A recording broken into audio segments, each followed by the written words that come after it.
Welcome my YouTube channel व्यास नारायण मिश्र। हम discuss कर रहे हैं इलेक्ट्रॉन गैस इन मेटल।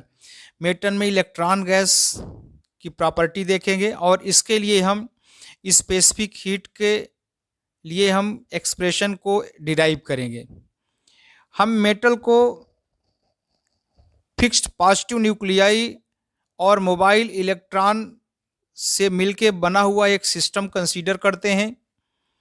ये जो मोबाइल इलेक्ट्रॉन्स हैं ये मेटल में फ्रीली मूव करते हैं, जैसे कि गैस का पार्टिकल मूव करता है, और इस तरह से ये एक परफेक्ट गैस बनाता है जिसे हम इलेक्ट्रॉन गैस कहते हैं।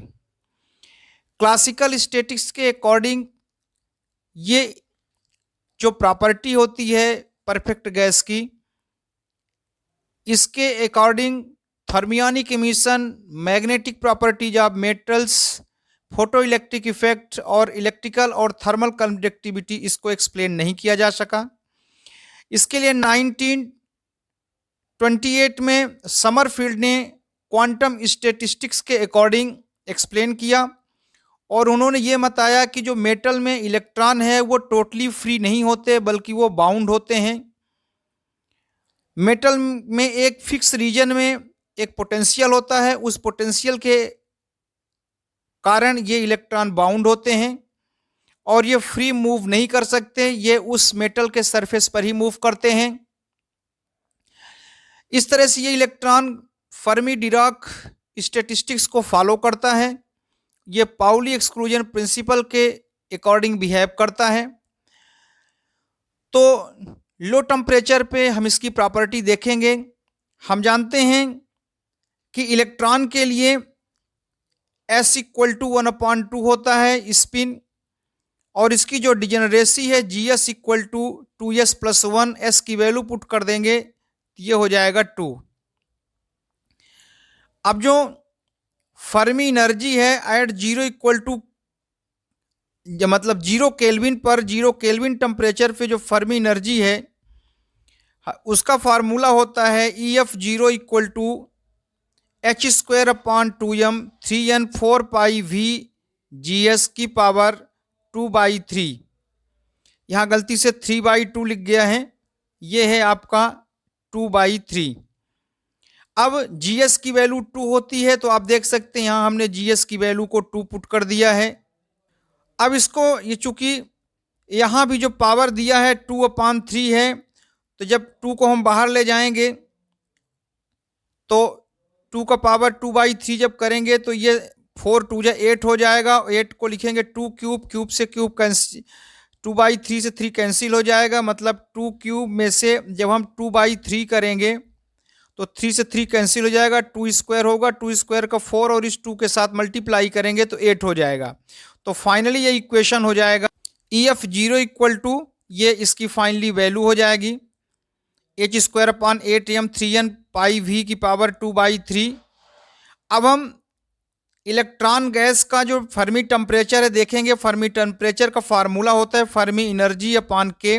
ये जो फर्मी एनर्जी है ये 0 केल्विन पर लिया गया है जबकि टेम्परेचर 0 केल्विन है, तो यहाँ से हम ये वैल्यू पुट कर दिया EF0 का, तो ये हो गया फर्मी टेम्परेचर।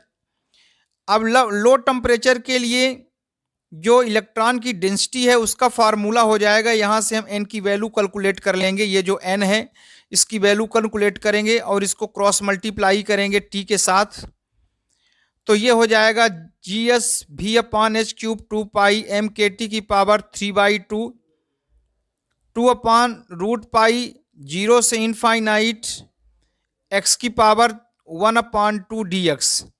ये जो फैक्टर है ये डिजेनरेसी फैक्टर है जो कि लो टेम्परेचर के कारण प्रोड्यूस हो रहा है। डिजेनरेसी फैक्टर का मतलब होता है कि एनर्जी इक्वल होगा सेम स्टेट पे, तो मतलब स्टेट सेम है और उसकी एनर्जी कई सारी हो सकती हैं, तो ये डिजेनरेसी फैक्टर है, इसको हम ए से कंसीडर डिनोट करते हैं। अब हम देखेंगे इसका डिजेनरेसी फैक्टर क्या होता है। इसको 0 से a के बीच में इंटीग्रेट किया गया तो x की पावर 1/2 को इंटीग्रेट किया गया तो ये x की पावर 3/2 आया, लिमिट पुट कर दिया गया तो ये हो गया a की पावर 3/2। यहाँ जो टेम्परेचर है वो 0 लिया गया है, 0 केल्विन, और जो ये डिजेनरेसी फैक्टर है वो इनफाइनाइट के तौर पे लेंगे। ये क्या है, इलेक्ट्रॉन गैस का डिजेनरेसी है, मतलब ए की मैक्सिमम वैल्यू इनफाइनाइट हो सकती है और टेम्परेचर की मिनिमम वैल्यू 0 केल्विन हो जाएगी, जबकि डिजेनरेसी इनफाइनाइट हो जाएगी। अब यहाँ से हम ए की वैल्यू कैलकुलेट करेंगे, तो यहाँ से ए की वैल्यू कैलकुलेट किया तो ये वैल्यू आ गई। अब यदि हम इलेक्ट्रॉन गैस का जो ये जो इक्वेशन है डिजेनरेसी फैक्टर रिप्रेजेंट करता है लो टेम्परेचर पर, यदि हम टेम्परेचर 0 केल्विन लेते हैं तो जो 0 पॉइंट एनर्जी होती है इलेक्ट्रॉन गैस की, वो 0 पॉइंट एनर्जी हो जाएगी E0 इक्वल टू 3/5 NEF0। ये 3 डायमेंशन के लिए है, अगर 1 डायमेंशनल के लिए होता तो 3/5 की जगह हो जाता 1/3। अब इसी तरह से हम 0 पॉइंट प्रेशर लेंगे इलेक्ट्रॉन गैस के लिए, तो 0 पॉइंट प्रेशर का ये फार्मूला हो जाएगा NH3/20 MV 3n/πV 2/3A। 0 point pressure है इलेक्ट्रॉन गैस के लिए। अब लो टेम्परेचर पर मेटल का जो स्पेसिफिक हीट का इलेक्ट्रॉनिक कंट्रीब्यूशन होता है, मेटल में जो स्पेसिफिक हीट है उसके 2 कंट्रीब्यूशन होते हैं, एक फोनोनिक कंट्रीब्यूशन होता है, एक इलेक्ट्रॉनिक कंट्रीब्यूशन होता है। जो फोनोनिक कंट्रीब्यूशन होता है उसमें जो CV होता है वो 3 डायमेंशन के लिए T³ के प्रोपोर्शनल होता है, 2 डायमेंशन के लिए CV प्रोपोर्शनल T² होता है और 1 डायमेंशन के लिए CV प्रोपोर्शनल T होता है। ये फोनोनिक कंट्रीब्यूशन है। लेकिन हम देख रहे हैं इलेक्ट्रॉनिक कंट्रीब्यूशन, तो इलेक्ट्रॉनिक कंट्रीब्यूशन में स्पेसिफिक हीट CV का फार्मूला होता है ΔE/ΔTV कांस्टेंट होता है। अब E की वैल्यू 3/5 NEF0 1 + 5.12 पाई kT/EF0 का होल स्क्वायर हो जाएगा। यहाँ से अगर हम टेम्परेचर 0 लेते हैं, अभी आपने देखा होगा E इक्वल टू होता था 3/5 NEF0, अगर टेम्परेचर T इक्वल टू 0 ले लें तो ये पूरा स्टेप क्या हो जाएगा, 0 हो जाएगा और 1 में मल्टीप्लाई करेंगे तो ये बचेगा 0 पॉइंट एनर्जी। लेकिन अब अभी हम किसी टेम्परेचर T पे ले रहे हैं एनर्जी, तो E का ये जो है टोटल फार्मूला है। अब इसको हम T के रिस्पेक्ट में जब डिफ्रेंशिएट करेंगे तो 1 का डिफ्रेंशिएशन तो 0 हो जाएगा, इसको अंदर मल्टीप्लाई करेंगे तो 5 से 5 कैंसिल हो जाएगा, 3 से 12 कैंसिल होगा तो 4 आएगा।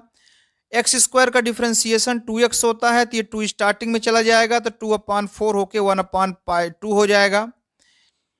फिर KT में K बाहर आ जाएगा तो K पाई भी बाहर आएगा, तो इस तरह से ये हो जाएगा NK² KT/EF0। ये किसी टेम्परेचर T पे है। यहाँ पर हम lambda equal to NK² N² EF0 ले लिया तो ये हो गया आपका CV प्रोपोर्शनल लेमडा T। यहाँ से हम देख सकते हैं कि जो स्पेसिफिक हीट है वह टेम्परेचर के डायरेक्ट प्रोपोर्शनल होता है। अगर मेटल का टेम्परेचर कम है, बहुत ही कम है, तो जो इलेक्ट्रॉनिक कंट्रीब्यूशन के कारण जो टेम्परेचर है CV प्रोपोर्शनल T, इसका डोमिनेटिंग पावर कम होता है, बल्कि इसमें फोनोनिक कंट्रीब्यूशन जो कि CV प्रोपोर्शनल 3 डायमेंशन के लिए TQ है, तो इसका फोनोनिक कंट्रीब्यूशन ज़्यादा होता है अगर टेम्परेचर बहुत कम है, क्योंकि उस कंडीशन पे इलेक्ट्रॉनिक कंट्रीब्यूशन की वैल्यू कम होती है। लेकिन अगर टेम्परेचर एक रेंज से थोड़ा सा कम है तो उस केस में इलेक्ट्रॉनिक कंट्रीब्यूशन की वैल्यू ज़्यादा होती है एज कम्पेयर टू फोनोनिक कंट्रीब्यूशन में। तो ये जो इक्वेशन है ये स्पेसिफिक हीट का इलेक्ट्रॉनिक कंट्रीब्यूशन रिप्रेजेंट करता है, जो कि एब्सोल्यूट टेम्परेचर के डायरेक्ट प्रोपोर्शनल होता है।